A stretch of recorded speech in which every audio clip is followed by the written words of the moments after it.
ನಮಸ್ಕಾರ ವೀಕ್ಷಕರೇ, on spot ನ್ಯೂಸ್ಗೆ ಸ್ವಾಗತ. ನಾನು ಸಂಗೀತ. ಧರ್ಮಸ್ಥಳದಲ್ಲಿ ನಿನ್ನೆ ದಿನ ಎರಡು ಗುಂಪುಗಳ ಮಧ್ಯೆ ಗುಂಪು ಘರ್ಷಣೆಯಾಗಿದೆ.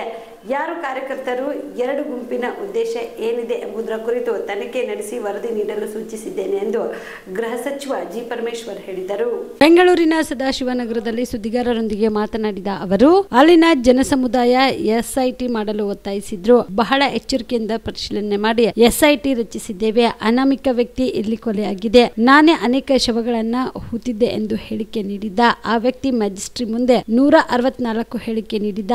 ಆತನ ಹೇಳಿಕೆ ಆಧರಿಸಿ ತನಿಖೆ ಮಾಡಬೇಕು ಎಂದು ಮ್ಯಾಜಿಸ್ಟ್ರಿಯಲ್ ಸೂಚನೆ ಇತ್ತು. ನಾವು ಕೂಡ ಸಾರ್ವಜನಿಕವಾಗಿ ಗಂಭೀರವಾಗಿ ಪರಿಗಣಿಸಿ ಎಸ್ಐಟಿ ಮಾಡಿದ್ದೇವೆ ಎಂದು ತಿಳಿಸಿದರು. ಧರ್ಮಸ್ಥಳದಲ್ಲಿ 13 ಸ್ಥಳಗಳಲ್ಲಿ ಹೆಣಗಳನ್ನ ಹೂತು ಹಾಕಿದ್ದೇನೆ ಎಂದು ಹೇಳಿಕೆ ಇತ್ತು. ಅದರ ಪ್ರಕಾರ 13 ಸ್ಥಳಗಳನ್ನ ತೆಗೆದಿದ್ದಾರೆ. 6ನೇ ಸ್ಥಳದಲ್ಲಿ ಗಂಡಸಿನ ಅಸ್ಥಿಪಂಜರ ಸಿಕ್ಕಿರುವ ಬಗ್ಗೆ ನೀವೆಲ್ಲ ವರದಿ ಮಾಡಿದ್ದೀರಿ. 13ನೇ ಸ್ಥಳಕ್ಕೆ ಹೋದಾಗ ಏನು ಸಿಕ್ಕಿಲ್ಲ. ಇದರ ಹೊರತುಪಡಿಸಿ ಗುಡ್ಡದಲ್ಲಿ ಒಂದಷ್ಟು ಮೂಳೆಗಳು ಸಿಕ್ಕಿದ್ದು FSLಗೆ ಕಳಿಸುವ ಕೆಲಸ ಎಸ್ಐಟಿ ಮಾಡಿದೆ ಎಂದರು. ಇದರ ಹಿನ್ನೆಲೆಯಲ್ಲಿ ಅಥವಾ ಸಂಬಂಧಪಟ್ಟಂತೆ ಎರಡು ಗುಂಪುಗಳ ಮಧ್ಯೆ ನಿನ್ನೆ ದಿನ ಘರ್ಷಣೆಯಾಗಿದೆ. ದೂರು ಪ್ರತಿದೂರು ಕೊಟ್ಟಿದ್ದಾರೆ. FIR ದಾಖಲಿಸುವಂತೆ ಸೂಚಿಸಲಾಗಿದೆ ಎಂದರು. ಧರ್ಮಸ್ಥಳದ ವಿಚಾರದಲ್ಲಿ ಅಲ್ಲಿ ನಿನ್ನೆ ದಿವಸ ಎರಡು ಗುಂಪುಗಳ ಮಧ್ಯೆ ಘರ್ಷಣೆ ಆಗಿದೆ ಅಂತ ಹೇಳಿ ವರದಿ ಬಂದಿದೆ.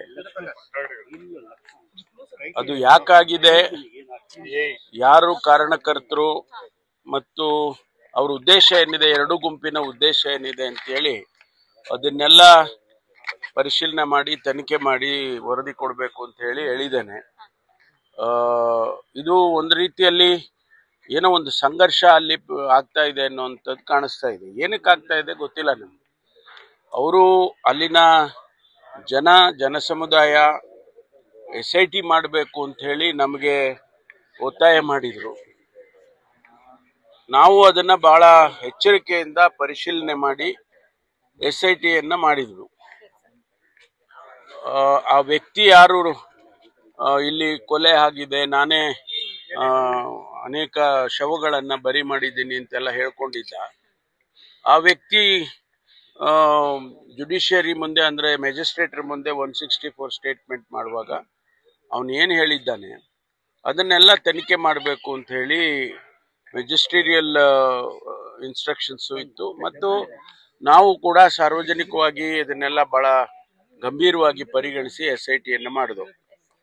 ಅವರು 13 ಸ್ಥಳದಲ್ಲಿ ಅವರು ಐಡೆಂಟಿಫೈ ಮಾಡಿ ಈ 13 ಸ್ಥಳಗಳಲ್ಲಿ ಹೆಣಗಳನ್ನ ಊತಾಕಿದೆ ಅಂತ ಹೇಳಿ ಅವರ ಹೇಳಿಕೆ ಇತ್ತು. ಅದರ ಪ್ರಕಾರನೇ ನಾವು SITನವರು 13 ಸ್ಥಳಗಳಲ್ಲೂ ಕೂಡ ತೆಗೆದಿದ್ದಾರೆ. 6ನೇ ಸ್ಥಳದಲ್ಲಿ ಒಂದು ಗಂಡಸಿನ ಅಸ್ಥಿಪಂಜರ ಸಿಕ್ಕಿದ್ದೇನೋ ತಾವೆಲ್ಲ ರಿಪೋರ್ಟ್ ಮಾಡಿದಿರಿ ಈಗಾಗಲೇ. ಮತ್ತು 13 ಸ್ಥಳಕ್ಕೆ ಹೋದಾಗ ಕೂಡ ಎಲ್ಲೂ ಸಿಗ್ಲಿಲ್ಲ ಅನ್ನುವಂಥದ್ದು. ಅದು ಹೊರತುಪಡಿಸಿ ಬೇರೆ ಎಲ್ಲೋ ಗುಡ್ಡದಲ್ಲಿ ಒಂದಷ್ಟು ಮೂಳೆಗಳು ಸಿಕ್ಕಿದೆ ಅನ್ನುವಂಥದ್ದು, ಅದನ್ನು ಕೂಡ ಎಲ್ಲ ಸೀಲ್ ಮಾಡಿ FSLಗೆ ಕಳಿಸ್ತಕ್ಕಂಥ ಕೆಲಸ SITನವರು ಮಾಡಿದ್ದಾರೆ.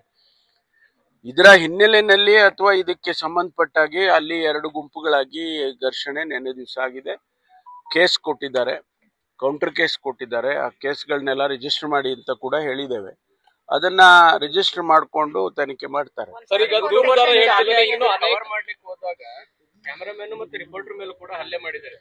ಅಲ್ಲ, ಅವ್ರು ಯಾರು ಮಾಡಿದ್ದಾರೆ ಗುಂಪುಗಳು ಆಗಿದೆ, ಎರಡು ಗುಂಪಾಗಿದೆ ಅಂತ ಹೇಳಿದ್ದಾರೆ.